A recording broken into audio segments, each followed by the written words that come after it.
guys, it's Jen, and it's been a little bit since my last favorites video.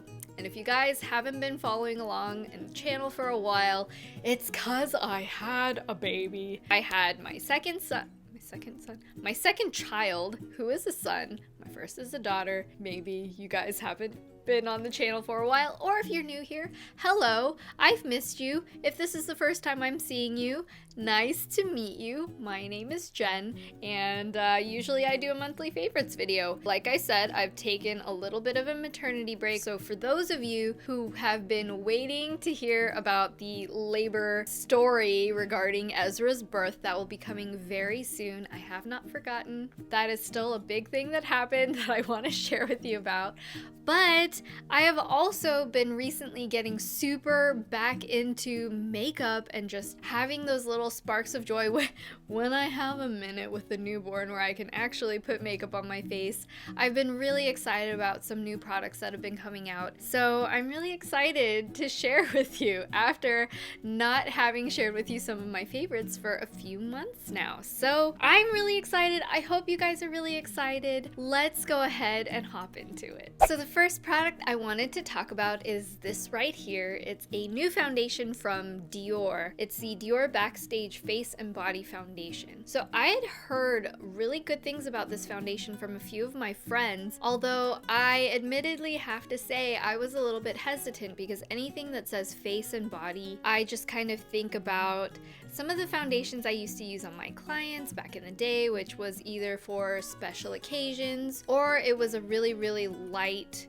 not very covering texture so that you could easily put makeup on a lot of different people's skin and have it still sort of work out. Fortunately, this does not remind me exactly of the foundations I used to use because the coverage is really lovely. The texture is just so beautiful. It's almost more on the liquidy side, but when it goes on, I swear to you, it just disappears into your skin like you're not even wearing foundation. It looks so beautiful, and I would say it's a true medium coverage. It does give me a little bit of coverage if you have super bad like hyperpigmentation or anything. Obviously you would still want to use concealer. I use concealer with it just to like spot on certain areas, but compared to other foundations, I really feel like the texture of this just blows other foundations out of the water. I was really pleasantly surprised. In general, Dior tends to have a little bit of fragrance in their foundations, and this is also included in that.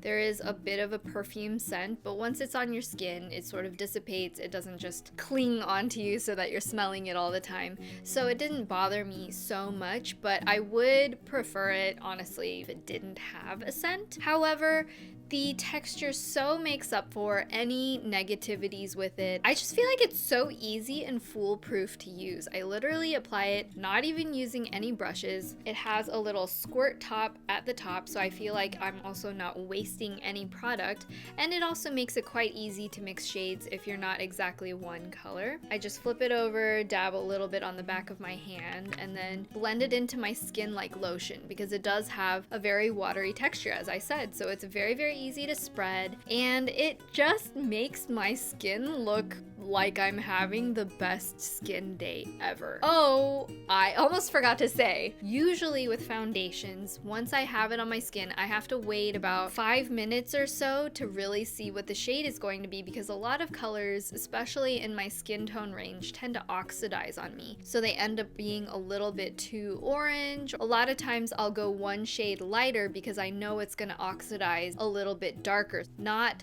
this one. The 2W is the shade that I wear. Out of the bottle, it matches my skin. On my face, it matches my skin. After 5 minutes, it matches my skin. And there are almost no foundations that I feel like are like that. So this is just such an amazing holy grail new find for me. And I feel like if you are somebody who doesn't really like wearing foundation, or you just don't wear foundation very often, this would be a great intro to foundation because it's so foolproof, it blends in so easily, and the color doesn't change. Gosh, if there's just about anything you would want in a foundation, if you tend to be a more like natural faced kind of person like I am, this is an amazing one that you should definitely try. In terms of texture, on the opposite spectrum of the foundation I just talked about is my next product I wanted to mention. This is Too Faced Born This Way Multi-Use Sculpting Concealer. So in the past, some of Too Faced concealers have been a little bit hit and miss. For the foundations, they tend to be very much more full coverage, full glam, that kind of texture. And I feel like some of the concealers are not necessarily as full coverage, full texture. Clinique had like a concealer foundation in one with a doe foot applicator very similar to this, and it got really popular, and I feel like every company is now making their version of that. Really, this is marketed as a concealer, which I think is perfect because I don't think I would use it just as a foundation by itself, but it is more full coverage in terms of feel and texture. So it's definitely a little bit creamier, definitely not like the watery foundation I just talked about, and it is very high coverage. As it says, it's a multi-use sculpting concealer, so you could even take a darker shade and a lighter shade if you really wanted to do like a high-end, very strong highlight contour situation. You could just blend this on different areas of the face and it'll give you a very editorial kind of look. I like using this especially on my under eyes, especially lately because y'all know I'm not getting enough sleep at night still with the new baby. This is slightly on the lighter side for me to spot conceal because it doesn't quite match my skin. It's a little bit lighter because I want that brightening effect. This is the shade Vanilla. However, for, like I said, the under eyes and highlighting certain parts of the face, a little goes a long way. I like a more natural skin type of look, but having the coverage that I want. So when I combine these two, having a more natural textured foundation paired with a high coverage concealer, it has a really beautiful effect that I feel like you can wear on a daily basis and it doesn't look like too much. However, it is still very photogenic. Because of my current situation with the new baby and having a toddler, not having a ton of time to just sit down and like really luxuriously put makeup all over my face, I like anything that's really quick and accommodating, really easy, less brushes to wash. So my current favorite setting powder has been this one from Supergoop. It's the Invincible setting powder, 100% mineral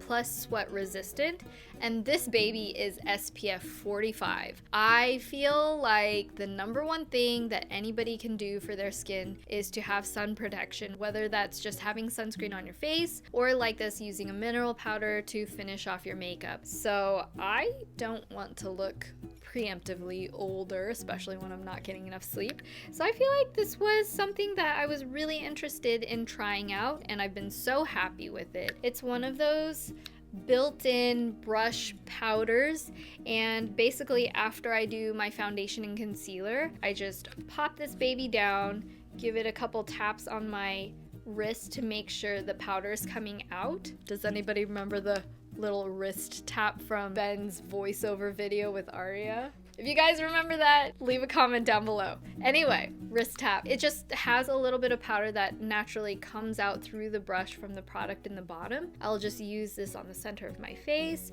under my eyes, just sort of in the center zones because I don't want to do my entire face and lose some of that luminescence from the foundation skin showing through. I like my translucent kind of setting powders because I feel like they have the most natural look to set my makeup, and this makes it super easy. So it's really great, and it's also travel friendly. Next, I wanted to talk about a lip product that I have been really obsessed with lately. This is from Uemura. They did a collaboration with La Maison du Chocolat. I think that this collaboration, which is with a chocolatier, a Parisian chocolatier, is like the best thing since sliced bread. Everything, first of all, in this collaboration collection with Uemura smells heavenly because everything smells like a really beautiful dark chocolate. I could just breathe this in. So this is the Rouge Unlimited Supreme Matte Lipstick in Cassis Berry. It's almost like a purpley toned lipstick, and it's just been my go-to lately to get that sort of like berry toned holiday going out kind of lips without doing like the traditional bright red. I've been really personally into cranberry tones lately, and I feel like this just looks super lovely with a pretty broad range of reddish eyeshadows. Even though it's matte, it doesn't feel drying. It actually goes on very almost slickly, like surprisingly slick, but it looks matte. It feels really nice and hydrating on the lips at the same time. So when I want to do more of a glossier lip, I'll do this first to get that beautiful rich color, and then I'll just use a lip balm on top to get a little bit of shine to it. But a lot of times I like just using this on its own, and my favorite way to use it is sort of like what I did today, which is to just apply this on the center part of my lips and just kind of dab my lips together to get that popsicle stained kind of look. But you can also wear this like a traditional lipstick and just get that full berry toned lip as well. And again, I cannot emphasize enough how amazing everything in this collection smells. Now that I've gone on my tangent about all of that chocolatey goodness, I did want to round out my favorites this month with talking about the Urban Decay Naked Cherry palette. In my personal collection of eyeshadows, I would compare this a little bit with the Anastasia Beverly Hills Modern Renaissance palette. Sort of. I feel like this encompasses the redder tones in that collection, plus it is a little bit more cooler toned compared to the ABH palette, because the Anastasia palette has a little bit more of those tans and browns and more coppery tones, and I feel like this one is definitely more cranberry, berry, and then medium brown, not quite cool but not quite warm. So I have been using this regularly all the time, which is why I included it in my favorites. However, I will say a couple of gripes. For some reason, I feel like a lot of the looks end up sort of blurring together and looking very similar to each other because there are so many medium tone shades. And with the light shades, Hot Spot is nice, but it's matte, so I use that as a brow bone highlighter. I just don't have the extreme poppy tones that I tend to look for in a full complete palette. But in terms of using something every single day when you're not trying to do anything too contrasty, too extreme, too smoky, it's a really beautiful palette. If you're somebody who's more medium toned or have yellow undertones, I think this is going to be beautiful on your skin tone. If you tend to be really, really fair and have a lot of red undertones, I would kind of avoid this palette because you definitely don't want to look like your eyes are bruised or you're looking more tired because you're wearing those redder shades. I guess in general, if you have a favorite eyeshadow palette that has those lights and darks, then this would be a nice complementary addition to your eyeshadow wardrobe. Finally, last but very, very, very not least, is my forever favorite. This is Ezra. Hi! Ezra is 4 months now, but I don't know if you can tell, he is a really tall kid, which I think, again, is super hilarious because I'm only 4'11", and for some reason, I think it's because of Ben, I make really tall children. Anyway, he's very healthy and he's very, very sweet, so I wanted to introduce him to you guys. Like I said, I'll do a birth story video really soon. Oh, big boy. If you think he looks more like me or like Ben, let me know in the comments what your opinion is, because we hear all sides. I want to hear your opinion. Anyway, I love you guys so much. Thank you for being such amazing supporters of my channel, even though I know I took a bit of a maternity break. It just meant so much to me knowing that you guys didn't forget about me and you were really excited about seeing me come back. So I love you guys so much, and I'm excited to get back into things and show you guys more videos. So thank you guys so much for watching. If you enjoyed seeing Ezra, feel free to give this video a big thumbs up. Subscribe to this channel if you want to see more. And I will see you guys in my next video very, very soon. Bye!